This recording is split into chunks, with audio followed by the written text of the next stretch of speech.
रात्रीचा गडद अंधार, आषाढाचा अविरत होतो असा पाऊस, घोंघावणारा वारा, दगडधोंडे, काम झुडपं, काटेकुटे, गुडघा गुडघा चिखल, शेवाळे, खाचखळगे आणि त्यातून धावणाऱ्या 600 सावल्या.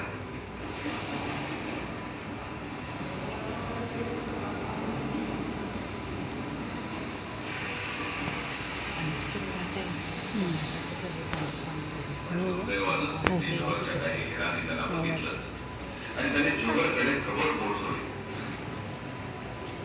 आता जोहर पाठलागावर येणार हे निश्चित होतं.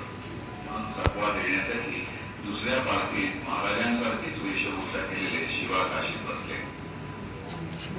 महाराजांची पालखी दुसऱ्याच आडवाटेला जंगलामध्ये शिरली आणि त्याची अपेक्षा होती तेच झाले. जोहरनं आपला जावई सिद्धी मसूद याला पाठवलं. बऱ्याच वेळ दौड करून त्यानं शिवा काशीद यांची पालखी पकडली आणि त्यात शिवाजी राजे आहे असं समजून त्या पालखी सकट सगळे छावणीकडे परतले.